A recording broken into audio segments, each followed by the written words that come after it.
Como lo señalé en una intervención anterior, la pobreza en México se mide ahora con un enfoque multidimensional, ya que además de considerar la suficiencia o no del ingreso para adquirir una canasta básica, se considera también la carencia o no de 6 derechos sociales, en educación, salud, seguridad social, calidad y espacios de la vivienda, acceso a los servicios básicos en la vivienda y alimentación. En México hay 52 millones de pobres. Esta es la primera conclusión a la que llegó el Consejo Nacional para la Evaluación de la Política de Desarrollo Social Coneval el pasado 29 de julio, cuando publicó la medición oficial de la pobreza multidimensional en México. Lo anterior significa que en el país el 46.2% de la población percibe ingresos mensuales inferiores a 2.114 pesos y tiene al menos una carencia en términos de los 6 derechos sociales que antes mencioné. En 2008, el porcentaje de población en pobreza multidimensional era del 44.5, lo que significó que para el 2010 un aumento en el número de pobres de 3.2 millones de personas.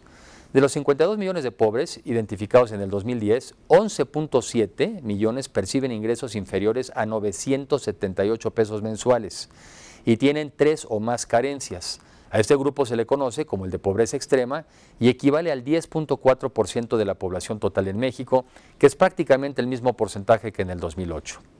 Hay los vulnerables por carencias sociales, que son todos aquellos con ingresos superiores a los 2.114, pero que tienen al menos una carencia en materia de derechos sociales. Y estos disminuyeron ligeramente del 33% de la población en el 2008 al 28.7%.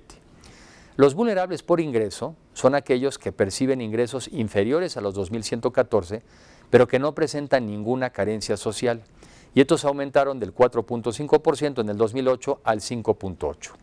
De esta forma, solo el 19.3% de los mexicanos no es ni vulnerable ni pobre, lo que representa un ligero aumento con respecto al 2008, cuando este grupo representaba el 18% de la población. Estos son los que se deben de comunicar como indiscutiblemente de clase media. Esto nos indica que el 80% de la población en México se encuentra en situación de vulnerabilidad o de pobreza. Y esto nos habla además de la importante concentración del ingreso en México y que el ingreso es significativamente inferior que al que se tenía en el 2008. Recordemos que el cálculo de la pobreza en nuestro país se realiza a partir de los datos de la Encuesta Nacional de Ingreso y Gasto de los Hogares, el ENIG, y que es en sus resultados del 2010, que más del 62% del ingreso está concentrado en los 3 deciles más altos de la población. La conclusión es alarmante. La mayor parte del ingreso se reparte entre el 30% de la población y aún así no todas estas personas escapan a la condición de pobre o vulnerable.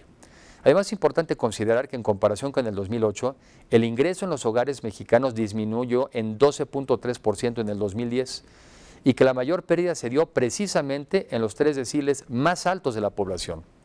No obstante, que en comparación con el 2008 hubo una disminución en casi todos los rubros de carencias sociales, en el 2010 se sumaron 4.1 millones de personas con carencias en acceso a la alimentación, lo cual actualmente afecta a una cuarta parte de la población del país. Según Coneval, 1 de cada 4 mexicanos no dispone en todo momento de comida suficiente para llevar una vida sana y activa.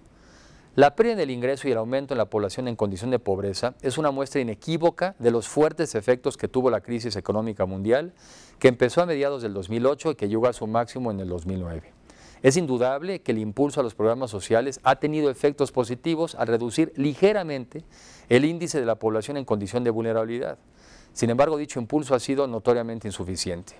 La última conclusión de estos datos es que el camino hacia el desarrollo del país aún es largo, principalmente cuando se tiene a casi la mitad de la población en condición de pobreza o viviendo en situaciones sumamente precarias.